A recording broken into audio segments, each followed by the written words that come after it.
I'm Theo. And I'm Juliet. And this is Apologies Accepted. We offer an entertaining look at some of the big issues in history by examining public apologies of the famous and infamous. We're looking at politicians, serial killers, actors, and you. Send us a public apology you would like to make, and we'll read it on the air and give you a chance to redeem yourself, or just get some guilt off your shoulders. We're here for you. Once a week, maybe more if you're really, really sorry.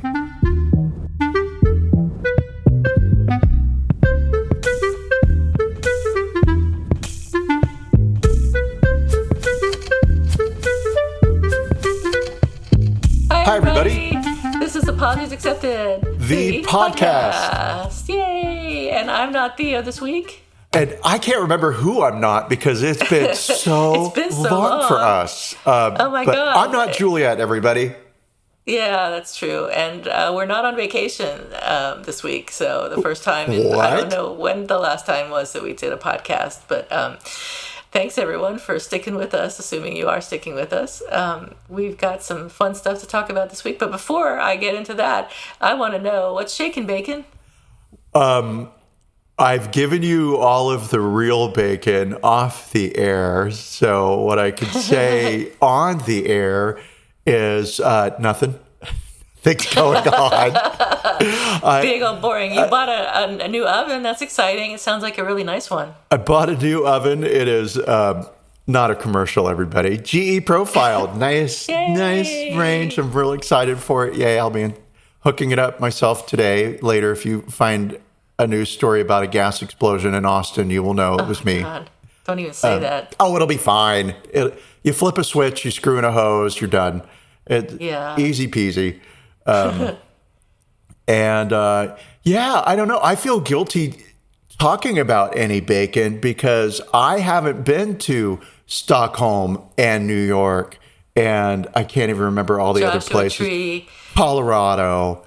Oh, yeah, I did go to Denver. That's right. So you've got a lot to share. Let's ask you. So the most important thing that's happened to me is that I got my face lasered on Friday, and now my face is super puffy, and I can hardly move my face, and it's the worst reaction I've had. This is like the fourth time I've gotten my face lasered for rosacea, and it's working pretty well, but except for I'm super puffy this time afterwards, and they gave me steroids and everything, and I don't think it's the steroids making my face puffy, but it could be. But anyway, it's supposed to prevent that, so that's my big news. But I did go to Stockholm in But the face lasering's bigger news than Stockholm. Absolutely. It's affecting me the most right now. I mean, Stockholm, that's old news. So Stockholm was wonderful though, and I recommend it to anyone who has any interest in going anywhere.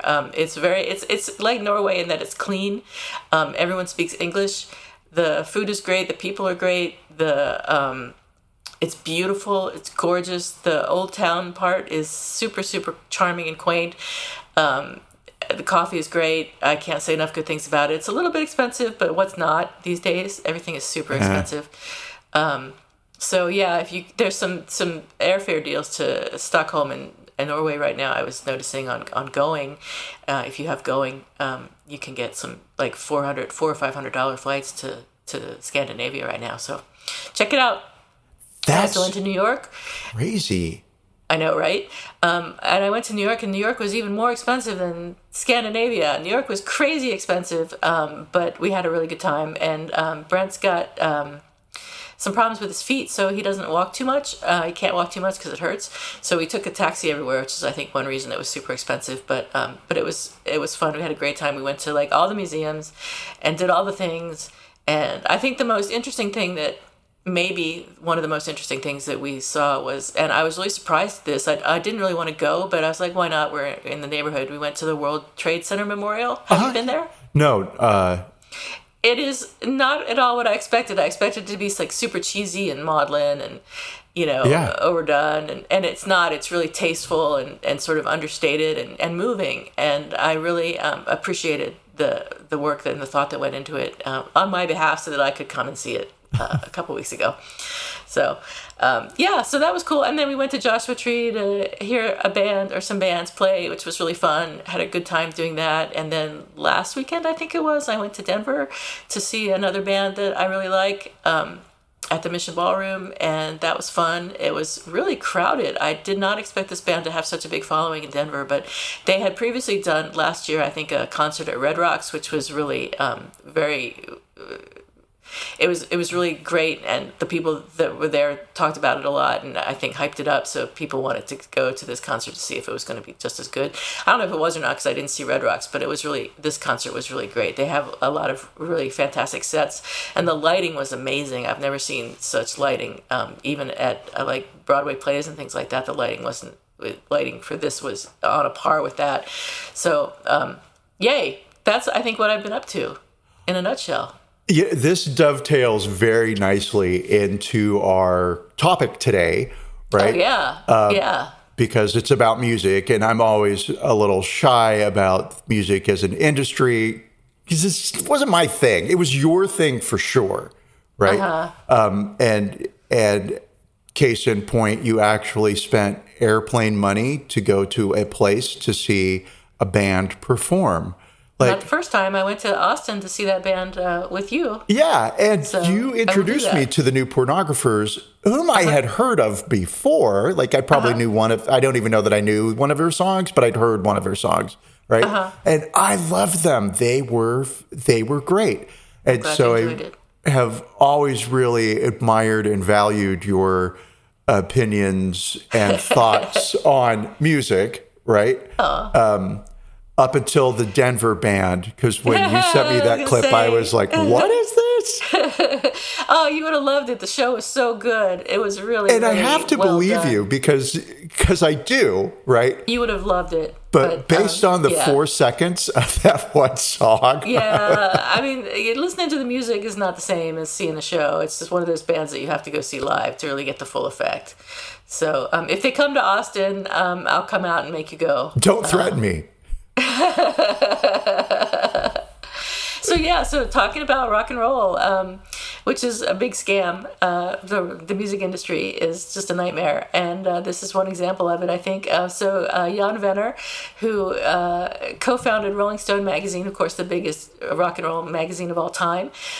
He was its editor or editorial director until 2019, and he also co-founded the Rock and Roll Hall of Fame, and was himself actually inducted into the Hall of Fame as a non-performer in 2004. No bias, I'm sure. His influence over who became famous in part via Rolling Stone magazine and then by what stars are memorialized in the Rock and Roll Hall of Fame absolutely cannot be overstated. He was a big name, outsized influence, etc. And this past September, he was on a book tour for his latest book, which is called The Masters, and includes interviews of only white male musicians.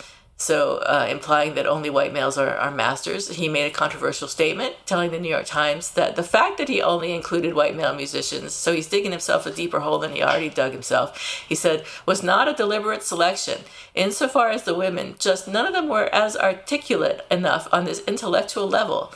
And he went on to say, it's not that they're inarticulate, although go have a deep conversation with Grace Slick or Janis Joplin. Please, be my guest. You know, Joni was not a philosopher of rock and roll. She didn't, in my mind, meet that test. Not by her work, not by other interviews she did. So he basically dissed every single woman in rock. And then he similarly dismissed black artists, saying he got a sense of how they would speak by listening to their music and reading other interviews with them. He said that black performers of the time were not in the zeitgeist. He said, you know, Stevie Wonder, a genius, right? I suppose when you use a word as broad as masters, the fault is using that word. Maybe Marvin Gaye or Curtis Mayfield? I mean, they just didn't articulate at that level. The people I interviewed were kind of the philosophers of rock. So, I mean, is he going senile? Well, Cyndi Lauper implied or said that he was going senile. And Leslie Grace Streeter of the Baltimore Banner wrote, never mind that rock was based in black music. That Wenner's former magazine's very name came from a 1950 song by black blues singer Muddy Waters. That Mayfield and Wonder were writing elegiac opuses about the social ills of the time, which qualify as deep things about a generation, one of the criteria Wenner named. I guess racism and the inner city weren't in his zeitgeist. And then adding insult to injury, Wenner went on to say, just for public relations' sake, maybe I should have gone and found one black and one woman artist to include here that didn't measure up to that same historical standard, just to avert this kind of criticism. But he didn't. Instead, he included interviews with musicians he was friends with. And as he said, Mick Jagger, he didn't just give interviews to anybody, and he still doesn't. It's because we were friends. I got him to do it. I had a particular kind of relationship with Bob Dylan. Jerry Garcia, we were old buddies from years ago, so it really works.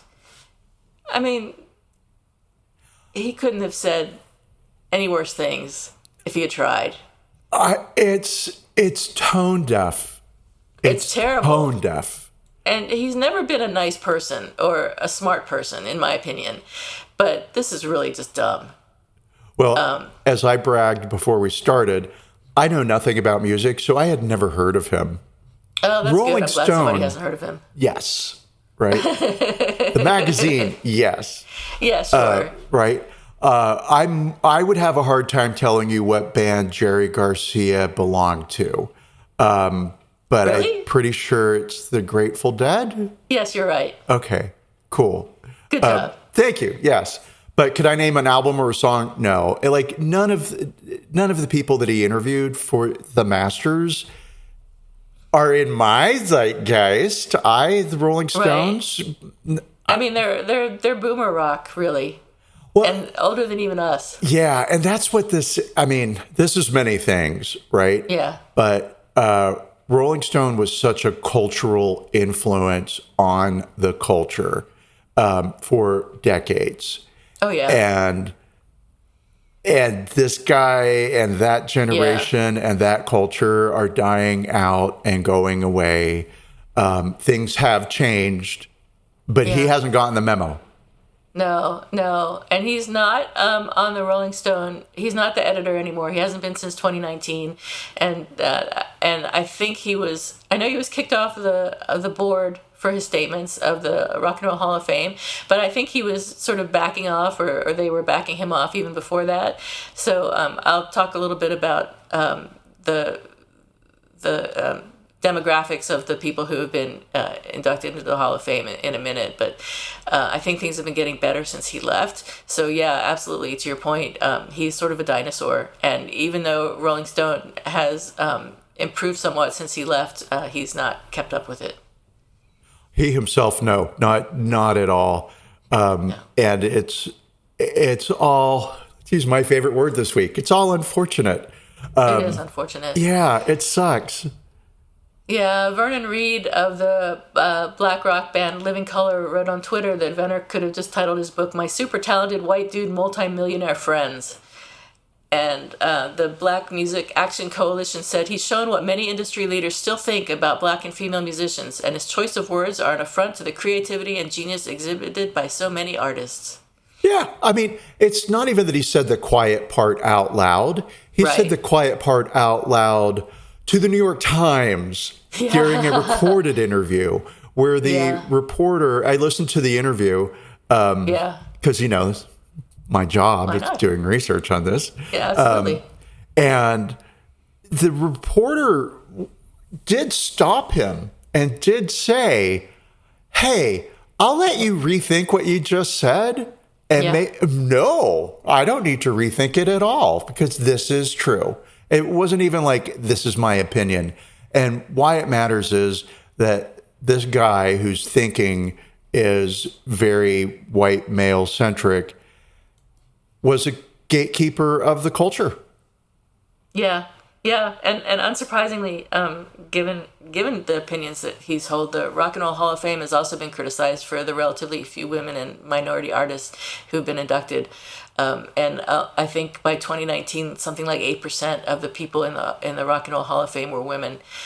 So that's, like I said, unsurprising given what he said. And after he talked to the New York Times, he did backtrack on his statements pretty quickly, I think within hours, and has apologized several times, including via his publisher, who I think is Little Brown, or Hachette, which is part of Little Brown.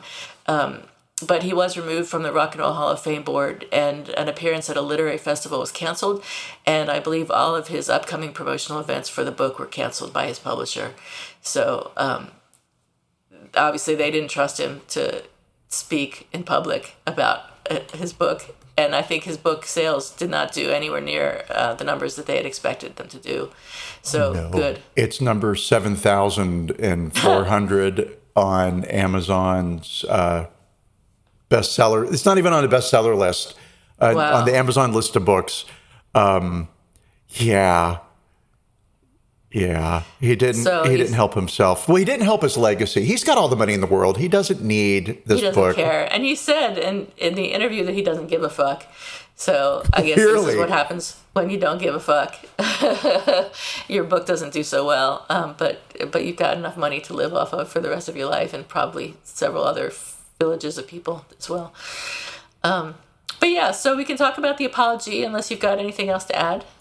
Well, a little bit I do. And it's more, it's not so much factual as it is, I'm just so disappointed. And I think that is a word that could be applied to the whole boomer generation. Yeah. I listened to several podcasts because, as it turns out, Jann Wenner has conducted a lot of interviews with a lot of people, and I wanted to hear from him directly. And yeah, he is definitely one of those rich, powerful guys who knows he's a rich, powerful guy. Yeah. But at the same time, he did something that was pretty fucking amazing and got super lucky. And it was in the right time, right place to be culturally relevant for so long. And then there's so much hope and promise in the beginning of Rolling Stone that just fizzles out with this New York Times interview. So what I was drawn to was the failure to live up to what we started off to do. Right. And so allow me to share with you the opening couple of paragraphs about the creation of the magazine Rolling Stone as published in Rolling Stone magazine, January 6th of 2017. But I think it really encapsulates the era, and then I just have a general question, right? And that general question is, if you start off believing in these beliefs and these principles, how can you discount women and people of color for decades? Yeah. Right? So here we go. In early 1967, a young law firm employee named Angie Kucherkenko came home to her apartment in San Francisco's Haight-Ashbury neighborhood and found her roommate's boyfriend, a 21-year-old Berkeley dropout named Jann Wenner, sprawled on the couch and strumming an acoustic guitar.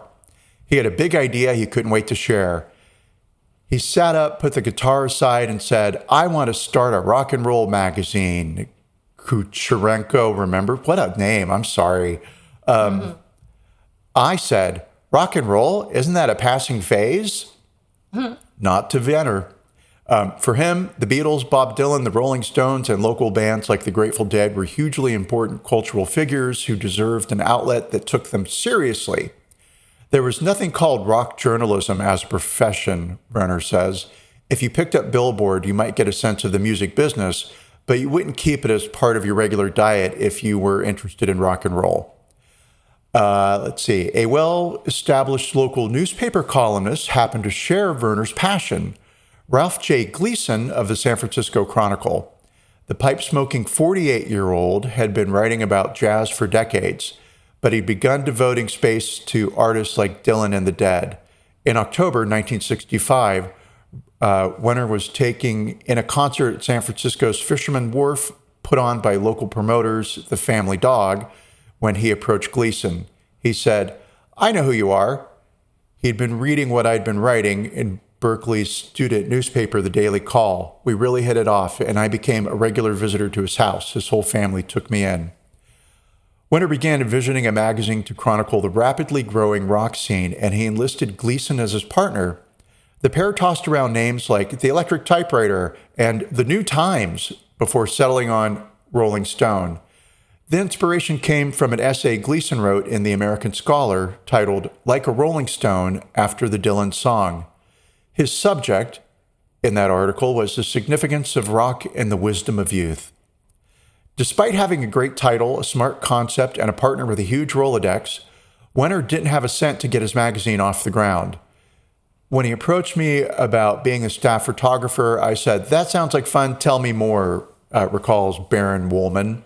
He said, "Well, first of all, do you have $10,000 you'd like to invest?" Woolman did not, but he came up with an idea that he'd work in exchange for stock in the company and the rights to his photograph, in exchange for the rights to his photograph, and that deal paid dividends in the years and decades to come. Wenner put together a small group of investors, including the parents of his soon-to-be wife, Jane Schneidelman, his own parents, Gleason, Joan Roos, a college buddy. Basically, he raises $7,500, which in today's money would be near $70,000. Wow. He and his staff moved into a loft at 746 Brannan Street. That would do. Sorry? Oh, yeah, I know where that is. I mean, I don't know where 746 Brandon is, but I know that. You know Brannan Street? Yeah. Let's see. So they got a free loft space in exchange if they used the owner's printing services. And so they said yes to that. So it's got this sense of like a bunch of young kids getting together and putting on a show. Let's create a magazine. We'll work for free. Let's get money from people, and we're going to get this thing up and going.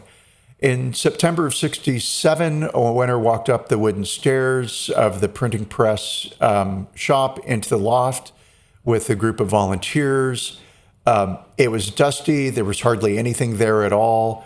I had a feeling this was a tabula rasa, a clean slate. This was a bunch of kids this wasn't a bunch of kids that started a newspaper.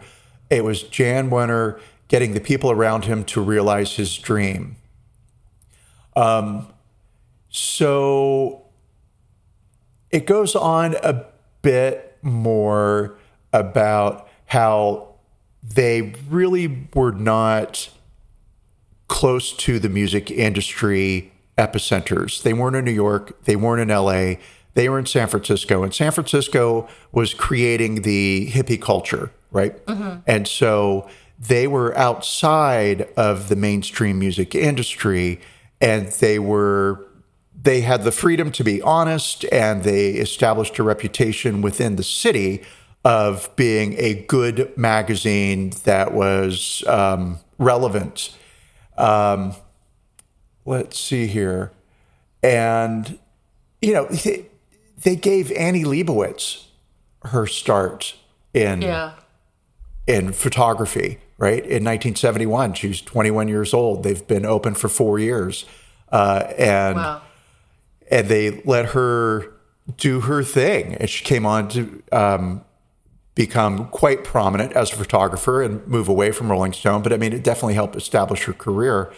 And then Gleason, the co-founder, died in 1975. But he did have something to say that I thought was really relevant. In the first issue of Rolling Stone, in a column entitled Perspectives, Gleason, who, again, was a co-founder, he was the 48-year-old jazz critic, Gleason lambasted the TV networks for not devoting more airtime to soul singers like Wilson Pickett, Otis Redding, and Jackie Wilson. They are black, he wrote. In an America in the echelons of power which control these things, color is a handicap. It's so sad that just in the very beginning of the Rolling Stone magazine, you had this sort of insight and this type of a person who had this grasp on what was happening. Rolling Stone might have been a very different magazine had Gleason lived beyond 1975.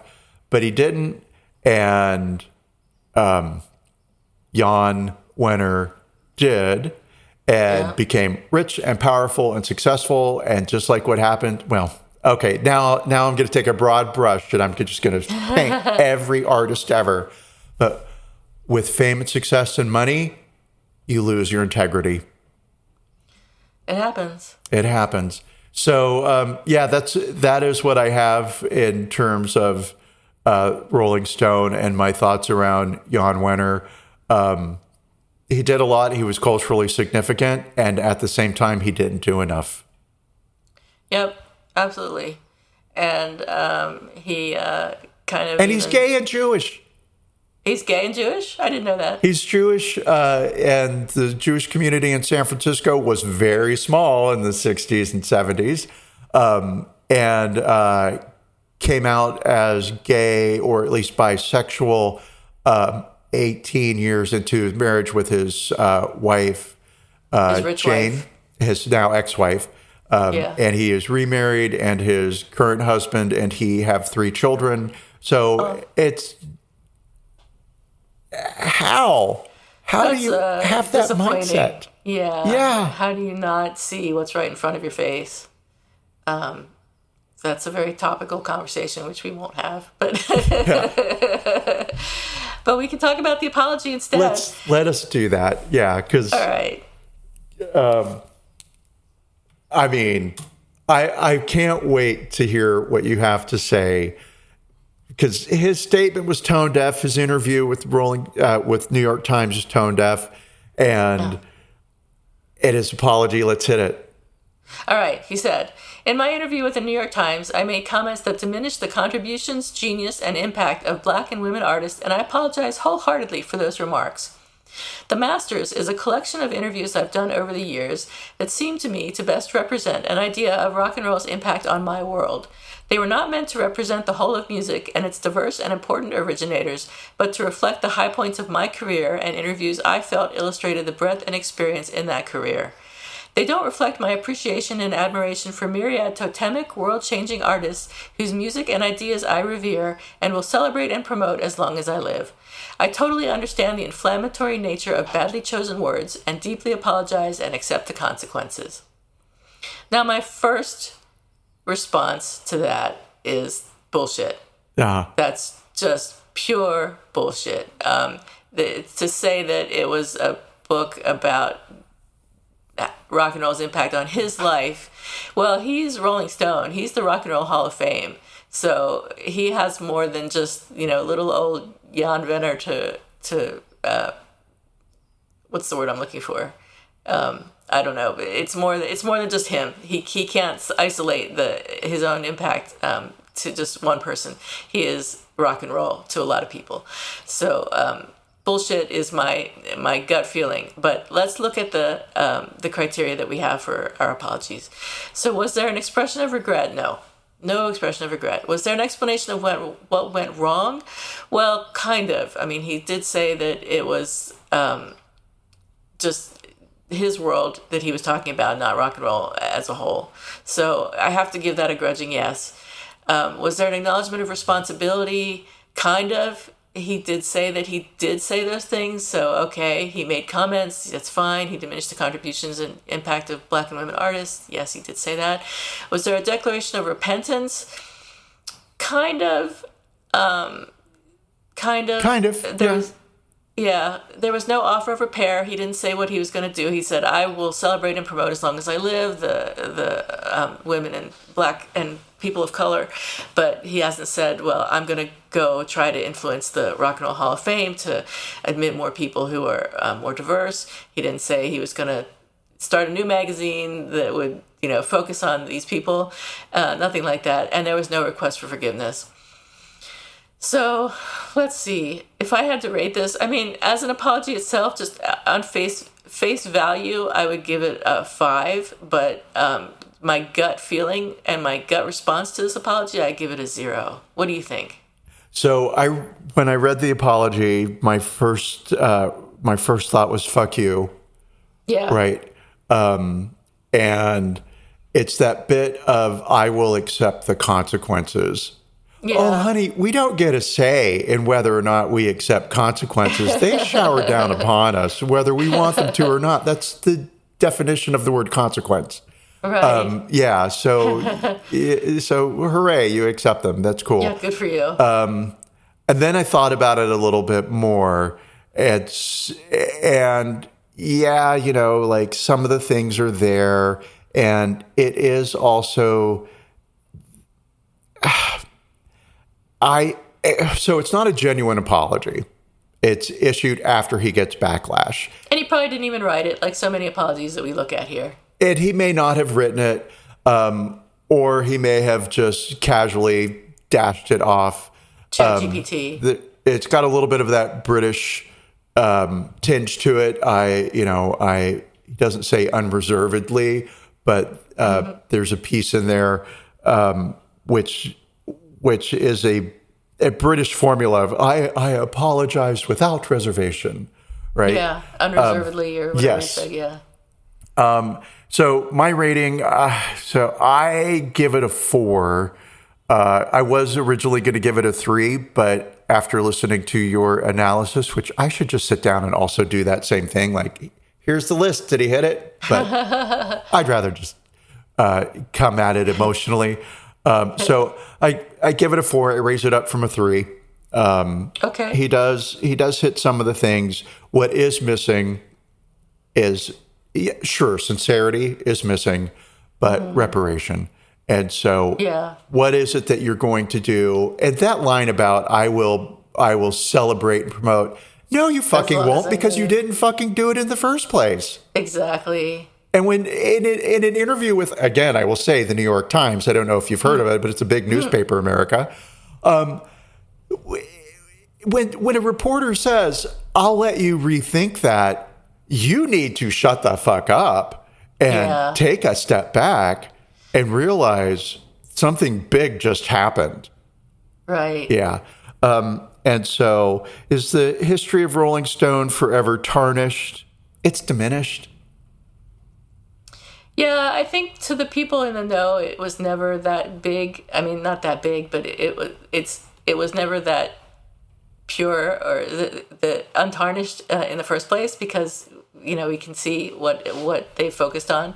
But I agree with you. I think that even more so, certainly Jann Wenner's reputation has been tarnished. Oh, I mean, yeah, absolutely. This will be on his tombstone.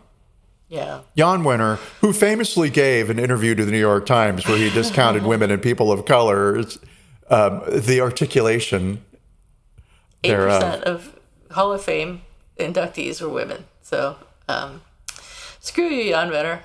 All right, so we don't like him. So what's your overall rating for the apology? I'm going to give it a 4. Well, my overall rating is a 0 because it's fuck you, Jann. I'm really glad you're rich. I'm really glad you have very famous friends. I'm really glad that you've both been able to benefit off of each other, right? 'Cause it didn't hurt their record sales to appear on the cover of Rolling Stone magazine. Sure. So it's wonderful that you're each feeding each other's egos. Great. Are these people talented? Sure. Are they my kind of talented in that, like, it appeals to me? Not really. Yeah, and are they the only talented people in the world? No. For sure. No. Like, let's see. Let's think of one woman who is of equal stature with Mick Jagger in terms of Tina Turner. I mean, there's so many just to come to mind that probably never got a cover on the cover of the Rolling Stone magazine and are not in the Rock and Roll Hall of Fame. So, that's sad. All right, so 0 average for this apology, and we say screw you, Jann Wenner.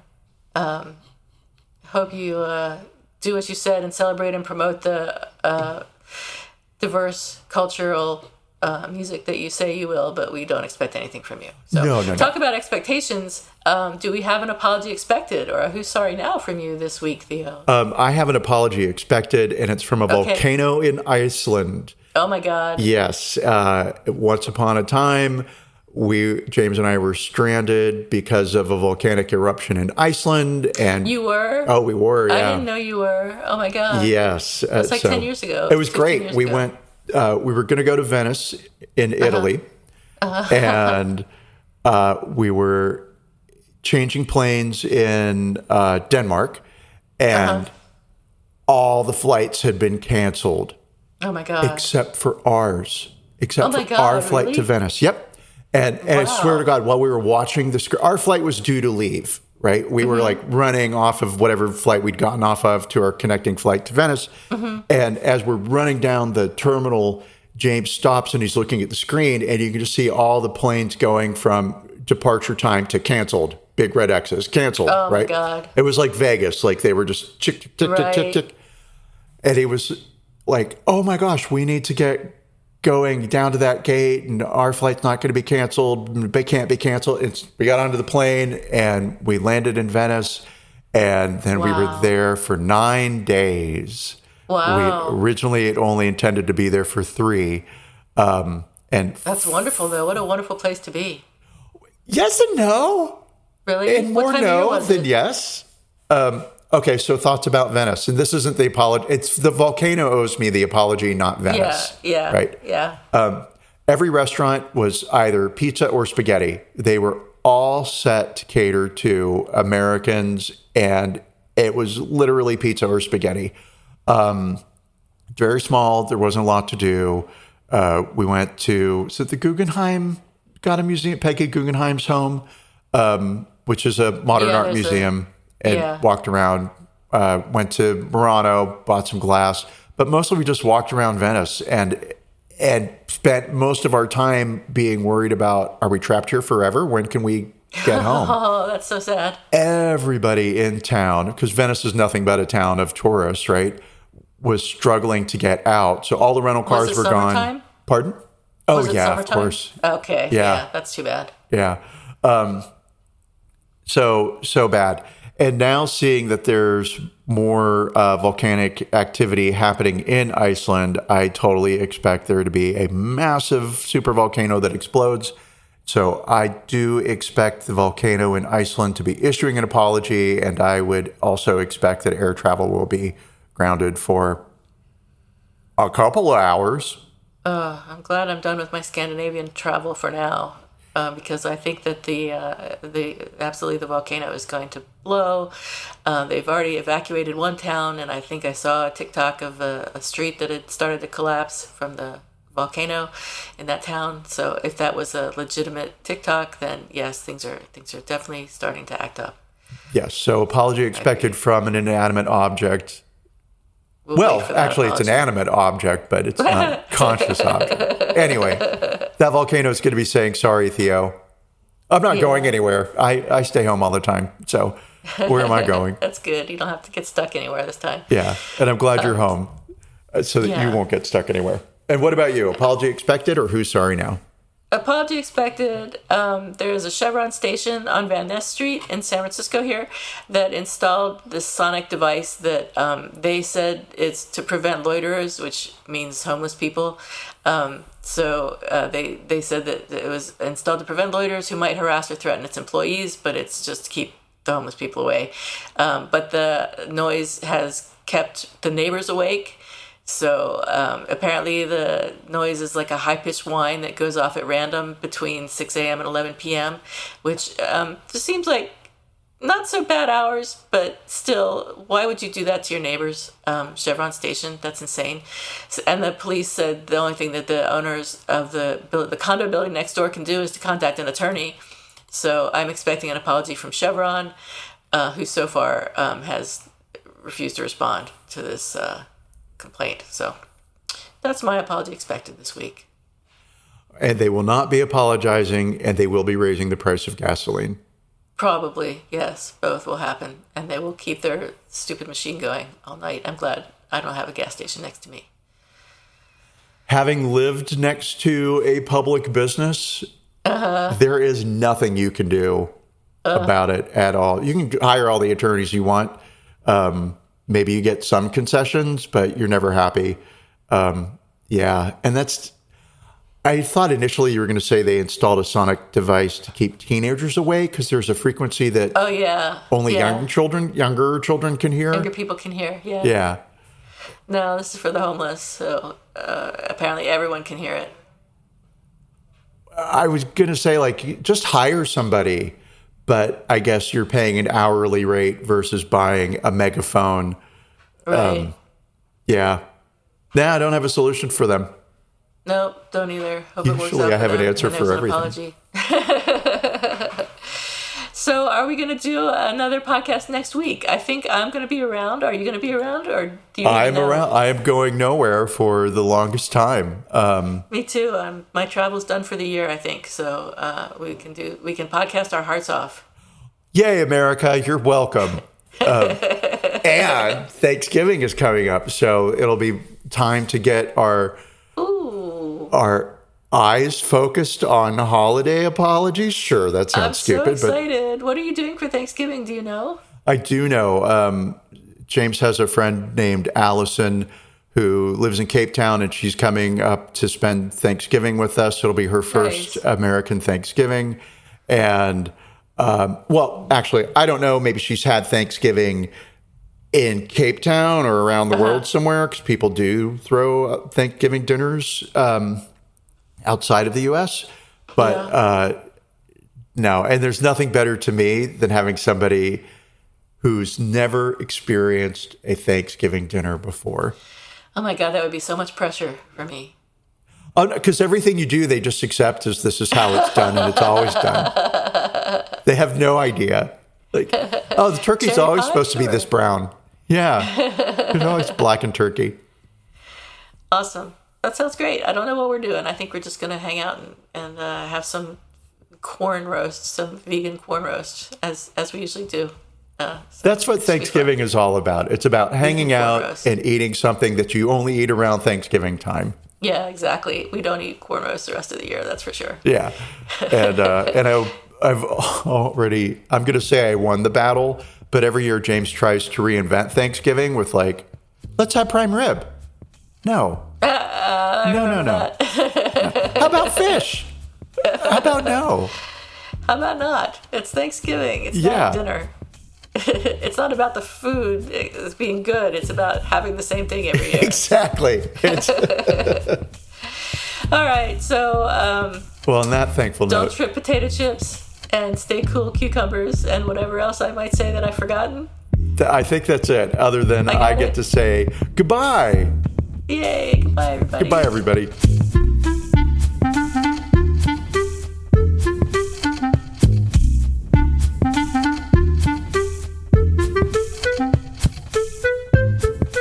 Thank you for listening to Apologies Accepted, the podcast. You can find links to the articles and the sources in the show notes. To submit an apology or find out more, visit us at apologiesaccepted.net, where you can also find our merchandise. We're on Twitter at Apologies Accepted. And on Instagram at apologies.accepted. You can support our important work at Patreon.com/Apologies Accepted. And fuck Facebook.